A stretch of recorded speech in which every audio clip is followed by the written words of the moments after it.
아멘. 네, 잘 오셨습니다. 인사하시죠. 당신 힘들 때 곁에 있겠습니다.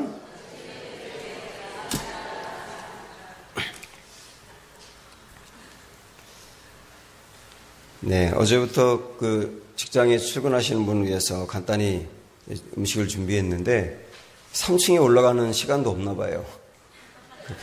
그래서 오늘부터는 저 밖에 파라솔 있는 벤치에다가 놓을 테니까 그냥 가져가시면서 차에서 드시든지 그렇게 하시는 게 좋을 것 같다는 생각이 듭니다. 직장에 빨리 가실 분들 그렇게 하시면 감사하겠습니다. 네, 오늘 말씀 제목 야레의 하나님이 샬롬의 하나님으로, 이런 제목입니다. 울분이라고 하는 게 있잖아요. 울분이 있는 사람이 있어요.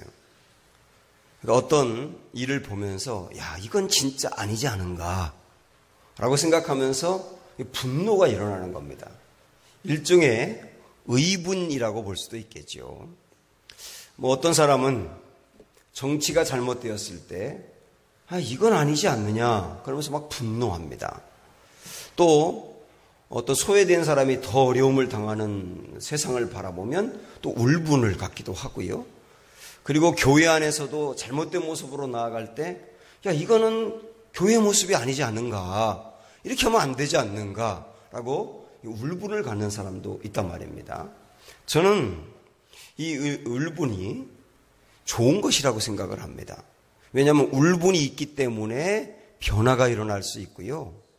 또 성장이 있을 수 있는 거예요. 잘못된 모습이 번연히 있는데도 불구하고 울분이 없으면 그 잘못된 모습으로 계속 나가서 나중에는 반드시 공동체가 무너지게 되거든요. 그래서 이 울분이라고 하는 것은 굉장히 좋은 것입니다. 이 기드온을 가만히 연구해 보니까 이 기드온에게 울분이 있었구나. 나라가 왜 이렇게 황폐하게 되었는가? 왜 나라가 빼앗기게 되었고, 그리고 다른 나라가 쳐들어와서 우리가 농사 지은 것을 왜 가져가야 되며, 왜 우리는 동굴에 숨어서 이렇게 살아야 되며, 내 나라를 놔두고 이게 무슨 꼴인가? 이런 울분이 있었던 거고요. 그리고 또 무엇보다도 우리가 내일 보겠습니다마는 이 나라가 우상 숭배하는 것으로 인하여 이 어려움이 왔다고 말씀드렸지 않습니까? 우상 숭배로 무너져 있는 나라를 보면서, 사람들을 보면서 하나님 믿는 나라가 이 우상 숭배하는 것에 대한 울분이 있었단 말입니다. 하나님은 이 울분을 굉장히 귀하게 여기신 것으로 보입니다. 어떤 사람은 울분은 있어요. 이건 아니다라고 생각하는데 그것으로 끝입니다만은, 기드온은 울분 때문에 분노할 수 있는 사람이었고요. 울분 때문에 울 수 있는 사람이었고요. 울분 때문에 일어설 수 있는 사람이었어요. 그래서 하나님은 이 울분이라고 하는 것을 굉장히 긍정적인 에너지로 사용하십니다. 그래서 이 울분을 잘 사용해서 변화시키는 도구로 씁니다. 우리가 몇 사람을 한번 이 시간에 보겠는데, 우선 엘리야를 여러분 생각을 해보세요. 엘리야가 갈멜산에서 850명의 이방 선지자, 바알을 믿고 그러는 이방 선지자들과 850명과 싸워서 자, 이 제단 위에 누가 불을 내리나 보자 하고 대항했지 않습니까? 왜 그렇게 했다고 생각하세요, 여러분? 울분 때문이에요. 어떤 울분이냐면 이스라엘에서 하나님이 모독을 받는 거. 사람들이 하나님을 우습게 여기고 하나님 믿는 신앙을 버리고 바알을 하나님처럼 생각을 하고 하나님을 버린 이 울분 때문에 이 나라가 이렇게 할 수는 없지 않느냐. 하나님이 이 나라에서 모독을 받는다는 게 말이 되지 않느냐. 그래가지고 내가 이 나라에서 하나님이 살아계신 분임을, 그리고 우리가 하나님만 믿어야 됨을 한번 보여주고 싶다. 그래가지고 갈멜산에서 싸운 거예요. 하나님은 그 엘리야의 울분을 긍정적인 에너지로 사용해서 결국은 하나님의 살아계심을 보여주지 않습니까? 다윗도 보세요, 여러분. 다윗이 그 기골이 장대한 골리앗과 왜 싸우겠다고 나섰는가? 그 어린아이가 말이죠. 왜? 울분 때문에. 어떤 울분일까요? 블레셋과 이스라엘이 싸우는데 골리앗 앞에서 이스라엘 백성들이, 군인들이 다 도망가 숨어 있는 것도 울분이었습니다만은 골리앗의 입에서 나오는 말이 뭐냐면 하나님을 모독하는 거예요. 야, 너희 하나님 살아있냐? 그럼 모독을 하는 거예요. 그래서 다윗이 형들에게 도시락 주러 갔다가 하나님이 모독하는 소리를 들으면서 깜짝 놀란 겁니다. 아니, 만군의 여호와가, 내가 믿는 만군의 여호와가 이방 사람한테 모독을 받는단 말이야? 나 이거는 못 참는다는 거. 그래가지고 그 아이가 말이죠, 골리앗과 싸우겠다고 나간 거예요. 울분이 있었던 거예요. 거룩한 울분. 하나님은 그 울분을 에너지로 사용해서 골리앗을 무너뜨리고 나라를 건졌지 않습니까? 우리 예수님에게도 울분이 있었어요. 예수님이 어느 날 예루살렘 성전에 올라가셨는데 깜짝 놀랄 일이 일어난 겁니다. 그 넓은 성전 안에 기도하는 사람은 하나도 없고 거기서 돈을 바꾸고 짐승을 팔고 매매하는 시장통 같은 곳이 돼버린 것을 보면서 울분이 일어난 거예요. 야, 성전이 이건 아니지 않느냐? 어떻게 그 많은 사람 중에 기도하는 사람이 하나도 없고 교회가 이 성전이 엉뚱한 모습으로 변질되었냐? 막 울분이 일어난 겁니다. 우리 예수님 안에. 그러니까 어떻게 했어요? 상을 둘러엎고요, 짐승들을 밖으로 내보내고요, 채찍을 휘두르고요. 그렇게 온유하신 분이 그렇게 사자같이 울분을 토하더란 말입니다. 그리고 그 일로 인해서 성전이 정화가 되지 않습니까? 이런 일들을 쭉 보니까 저희 깨닫는 이 소망이 뭐냐면, 따라해보세요. 울분도 사명이다. 이런 생각이 드는 거예요. 울분도 사명이다. 특별히 여러분께서 만약에 우리 교회 안에서 야, 저거는 저렇게 하면 안 되는 건데 자꾸 내 눈에 그게 걸리고 자꾸 저렇게 가면 안 되고 받게 될 것 같고, 근데 그게 부정적인 것이 아니라 긍정적인 거예요. 좋은 생각이에요. 그러면 저는 거기에 여러분의 사명이 있다고 믿어요. 그래서 여러분 이렇게 기도하십시오. 하나님, 나의 울분이 하나님 앞에 긍정적인 에너지가 되게 해주십시오. 자, 시작. 나의 울분이 하나님 앞에서 긍정적인 에너지가 되게 해주십시오. 그러면 그 울분이 하나님 손에서 다듬어지면요, 하나님의 귀한 일을 이루는 사명이 된다니까요. 동시에 우리가 또 기도할 것은 뭐냐면, 어떤 사람은 울분 때문에 상처를 받아요. 그 울분 때문에 상처가 많아진다고요. 그리고 울분 때문에 공동체를 힘들게 하기도 합니다.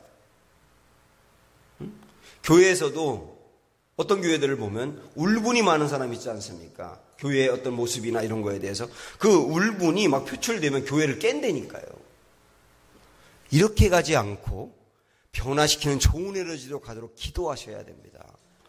이 기도원을 보면서 울분도 긍정적인 에너지로 가면 사명이 되는구나, 그런 걸 볼 수 있단 말이죠. 그런데 자, 문제는 뭐냐면, 기도원에게 있는 이 울분이 좋은 것이었습니다마는 하나님에 대해서도 울분이 있어요. 하나님에 대해서도 그 울분을 하나님이 다듬어 가십니다. 자, 우리가 전에 봤습니다마는 13절 말씀을 볼까요? 자, 12절부터 보는 게 좋겠네요. 자, 시작. 여호와의 사자가 기드온에게 나타나 이르되, 큰 용사여, 여호와께서 너와 함께 계시도다. 하나님이 함께 계신다고 하니까 그 다음에 기드온이 하는 말을 들어보세요. 13절 시작. 기드온이 그에게 대답하되, 오 나의 주여, 여호와께서 우리와 함께 계시면 어찌하여 이 모든 일이 우리에게 일어났나이까? 또 우리 조상들이 일찍이 우리에게 이르기를 여호와께서 우리를 애굽에서 올라오게 하신 것이 아니냐 한 그 모든 이적이 어디 있나이까? 이제 여호와께서 우리를 버리사 미디안의 손에 우리를 넘겨주셨나이다. 요게 기드온이 하나님에 대해서 울분을 가지고 있는 거예요. 하나님이 함께 한다 하니까 함께하는 하나님이 아니잖아요. 우리를 버린 하나님이잖아요. 하나님에 대한 울분이 있다니까요. 지금 자기 나라의 처지를 생각하다 보니까 하나님에 대해서 막 원망이 있단 말이죠. 그 다음에 하나님이 우리를 사랑한다라고 생각하지 않고 하나님이 우리에게 벌 내린다. 사랑의 하나님이 아니라 벌만 내리는 하나님으로 다가와 있는 거죠. 그리고 하나님은 약속을 지키지 않는다. 이렇게 생각하는 겁니다. 이런 하나님에 대해서 부정적인 인식이 기도원에게 있단 말입니다. 우리 중에도 그런 분들이 있을 수 있지 않습니까? 오랜 기간 동안 기도해 왔는데 응답이 안 됐다든지, 나는 교회에서 열심히 일을 한다고 하는데 내 일이 풀리지 않는다든지, 그 다음에 어떤 상처를 받았다든지, 그러면 이 울분이 하나님에게 표출이 되는 거예요. 그래서 하나님 나를 사랑하지 않아. 하나님 나를 버리셨어. 기도해도 소용이 없어. 하나님이 약속 지키는 분이 아니야. 온통 하나님에 대한 생각이 부정적인 경우가 있어요. 이게 굉장히 위험한 신앙이에요. 이런 신앙을 기도원이 갖고 있다 보니까요, 그가 한마디로 말씀드리면 하나님에 대한 생각은 두려움이에요. 하나님 그러면 두려움이 떠오르는 거예요. 그래서 오늘 읽은 본문으로 이제 우리가 오겠는데, 오늘 읽은 본문에서 기도원이 하나님의 사자에게 그랬잖아요. 표징을 보여달라고. 나를 쓴다고요? 이 나라를 건진다고요? 표징을 보여주세요. 그러면서 그가 하나님의 사자를 대접하기 위해서 음식을 준비해 옵니다. 그 음식을 준비해 왔는데 하나님의 사자가 그거를 바위 위에다가 놓고 국물을 부으라 그래요. 하나님 식성도 참 이상하세요. 그죠? 이 바위 위에 부으라 그래요. 근데 붓고 나니까 바위에서 불이 나와가지고 그걸 살라버리거든요. 그러니까 하나님이 살아계신 증거를 보여줬다는 뜻입니다. 그리고 표징을 보여줬다는 뜻이에요. 그 말은 뭐냐면 내가 너 쓸 거야. 내가 이 나라 너를 통해 건질 거야. 하나님 좋은 모습 보여줬잖아요. 그러니까 하나님의 그 좋은 모습을 보고 난 다음에 22절로 한번 넘어가 봅니다. 시작. 기도오니 그가 여호와의 사자인 줄을 알고 이르되 슬프도소이다. 주 여호와여 내가 여호와의 사자를 대면하여 보았나이다 하니, 물론 구약의 백성들은 하나님을 만나면 죽는다라고 하는 생각이 있었던 건 사실이에요. 근데 이 말씀에서 보이는 기도원이 하나님에 대해서 갖는 인상, 그게 뭐냐면 두려움이란 말이죠. 두려움. 하나님을 만나는 게 기쁨도 아니고 두려움. 소망도 아니고 불안함. 왜 이런 생각을 갖게 되느냐면 하나님에 대한 울분 때문이었다. 이렇게 볼 수 있단 말입니다. 자, 그러면 이게 아주 중요한 게 있습니다. 저를 잠깐 보세요. 그러면 하나님은 지금 기도원을 써서 나라를 건지려고 하시는 거죠. 근데 기도원에게는 자신감이 없죠. 소심하죠. 믿음도 없죠. 그러면 여러분 같다면 그런 기도원을 써야 된다고 한다면 쓰기 위해서 기도원의 어떤 모습을 다듬어야 될까요? 성격을 다듬을 필요가 있겠죠. 소심한 사람을 용기를 줄 필요가 있겠죠. 그러니까 자신감을 가져라, 그럴 수 있겠죠. 자신감을 가질 수 있도록 뭔가 더 보여줄 수 있겠죠. 그 용기와 자신감을 주는 게 순서인 것 같은데, 하나님은요 용기와 자신감을 주어서 기도원의 어떤 마음의 배포를 크게 한다든지 용량을 키운다든지 그러기 전에 먼저 하시는 게 뭐냐면 하나님에 대한 생각을 바꾸는 거예요. 굉장히 귀한 깨달음이 오더라고요. 하나님에 대해서 부정적으로 인식하는 사람은 하나님의 일을 감당할 수가 없는 거구나. 왜 그런지 보세요, 여러분. 기도원이 하나님에 대해서 울분이 있는 것을 책망하진 않으셨어요. 보면 책망하진 않아요. 울분이 있는 것을. 그런데 그 울분이 있는 하나님에 대한 부정적인 인식으로는 하나님 앞에 쓰임받을 수는 없다는 거예요. 책망하지는 않지만. 왜냐? 하나님에 대해서 부정적으로 생각하고 기도해도 응답이 안 된다. 하나님이 약속 지켜주지 않는다. 하나님은 우리를 쓰지 않는다. 이렇게 생각하는 사람에게 하나님이 쓰려고 한다면 기다리질 않을 거 아니에요. 너 조금 더 기다려야 된다. 다듬어야 된다. 그래도 못 기다릴 거 아닙니까? 하나님에 대해서 부정적으로 생각하니까. 그다음에 무엇보다도 보세요.